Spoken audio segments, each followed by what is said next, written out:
have sneezed approximately 1,000 times today. Hi, hello, how's a friend? How's the neighbour? Does that work? Who knows? I tried to write a blog about my favourite books of the year and it just wasn't coming out right. Writing about books is really hard, who knew? I thought video would be a better format to talk about books. I've got 11 books here that I want to talk about. I think I have 104, 11's a pretty good number. Station 11 by Hilary St John Mandel. This is a dystopian book about if the world was overtaken by a terrible virus that, you know, took out a lot of people really quickly.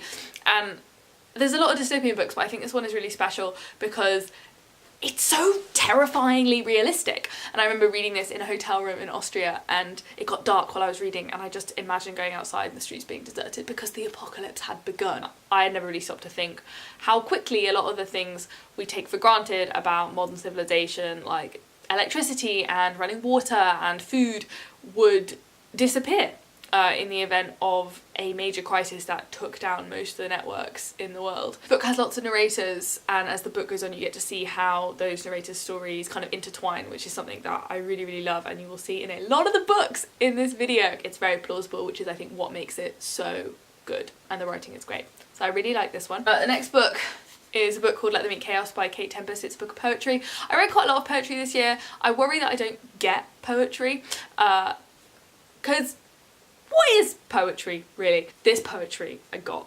It's not a collection of poems, it's one long form narrative poem of 7 people in London, and a little vignette of their life as a storm rolls in. And it's just beautiful. It'll probably take you less than an hour to read, but it's gonna be a really good hour. And I just remember one line in particular where it's just like, welcome to the biggest crime that's ever been committed, about the environment and how the state the world's in, and especially in the context of the rest of the section. Like, it's just extremely powerful. So this was a really great one.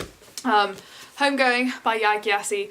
I think this is probably the best book I read this year. It tells the stories of 2 half-sisters separated in the late 1700s in Africa. One of them stays and is married to a slaver in what is now Ghana, whereas the other is sold as a slave and taken to America. And then it follows their lineage through the centuries until present day, and you spend a chapter with each character, so each level of the generation from each side, but you only spend one chapter with each character. So as was the case with slavery, lots of families were split up, they never heard from them again. So there's some characters you never hear from them again, you never find out what happens, because that's the reality. This is unflinching in its descriptions of slavery and racism throughout the last few centuries in America, and that is really important. This is one of those books where you're like, this is a good book for people to read, people who are interested in thinking more about race, especially as a white person. I think that is really important. But on top of being kind of socially meaningful, it also is just an amazing story. It's incredibly well written. I think this is her debut, which is kind of mental. I am just in awe of people who craft these narratives that span centuries and generations and multiple characters and multiple narrators. I just think it's wonderful. It's a really, really, really good book. It's like a real good one. It's a banger. Garlic and Sapphires. This is a memoir of the New York Times food critic. I think she's the first female New York Times food critic, which is kind of cool in and of itself. She had to put on lots of different disguises in order to dine as a real person, because she felt that she couldn't write a review if she'd only eaten in a place as herself, because she always received special treatment. So she came up with all these different characters and disguises so that she could dine as these different people. So one, for example, was a little old lady. She put on a blonde wig and this really slinky dress and went, I think, on a date with some guy and pretended not to know anything about food. Like, she played all these different characters, and it's those stories, the stories of the characters, the meals she ate with them. She's a lot of description of the food itself. Sometimes memoirs, people take what are experiences that were really meaningful to them and think, oh, everyone will be impacted like this because it was so impactful for me, and that's not necessarily true, because the big things that happen to you always seem really important, even if actually they don't resonate that much to other people. So I think this book is a real credit to the author, because I think in the hands of someone else maybe it would have just been okay, but I think it's really brilliant. It's super engaging, really funny. I read it in a day because it was so gripping and great. Power of Habit is a psychology book talking all about the brain science of habits, how you make them, how you break them, rooted in concrete examples of how the knowledge of how to form and break habits has been used in industries across the world. Having read a lot of pop psychology books, that some of them don't connect the science to real life well enough, and it isn't kind of interesting enough, and it doesn't make sense enough in how you might put this neuroscientific knowledge into your day-to-day life, whereas this one does it extremely well. The other thing, I think, if you're like, I want to have better control of my actions and the habits I form, because so much of what we do is dictated by habits, which is something he talks about. I basically think not procrastinating is the closest that we get to having an actual superpower. You could learn something from this, because he has really useful practical tips of, once you know how your brain works, how do you use that to get yourself in a place where you're doing the things you want to do. In a similar vein, I then read Grit by Angela Duckworth, which is also a psychology book all about perseverance and resilience. This was a great book. Rowing, you know, did a pretty good job of beating perseverance into me. Anyone who's done multiple 18k ergos will know how to persevere through something that is monotonous and or painful and just kind of put up with it. The stuff I really liked in this book in particular, though I think it is generally extremely interesting, well researched and well rooted in real world evidence. I really liked the career stuff, specifically when she talks about choosing her own career and how she'd like to keep all her doors open, and how she hadn't wanted to close a door, but she realised that closing doors and really committing to something and really digging into it and dedicating yourself to it often yields much greater rewards and happiness down the line. She said being a promising beginner is fun, but being an actual expert is infinitely better. And I think it's a good thing to keep in mind, is that when you're young, it's great to have options and to keep those options open, but at some point that stops being as fulfilling, all that potential, and realising that potential and turning it into something tangible is what brings you real joy and satisfaction over time, which I think is a really good sentiment for me, at least. Animal Farm. I read this when I was like 14. I thought I got it. I don't think I really got it. Certainly not as well as I get it now. Animal Farm is a masterpiece. That is not a surprise. It is one of the most famous books of all time. But the thing that really speaks to me is how short it is. I'm so in awe of authors who can write books that are this powerful in only 100 pages. I think that is such a skill. He's not wasted any words in this. I really, really enjoyed it. Pachinko is another one in the large, overarching, intergenerational stories. Is there a theme? Yes. This originally wasn't on my favourite list, even though I really, really enjoyed it, and I'm not sure why, because I had to add it after I realised that this is the book I've given to the most people, because it's the kind of book I think everyone will love. The writing is brilliant, the story is so compelling.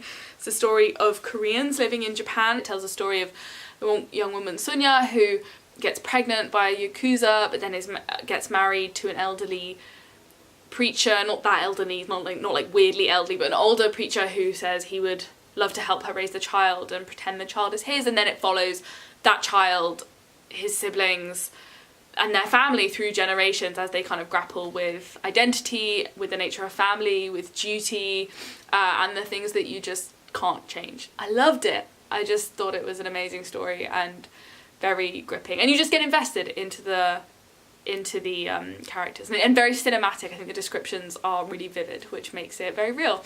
So this is a really good story. This is Pachinko by Min Jin Lee. Evicted by Matthew Desmond.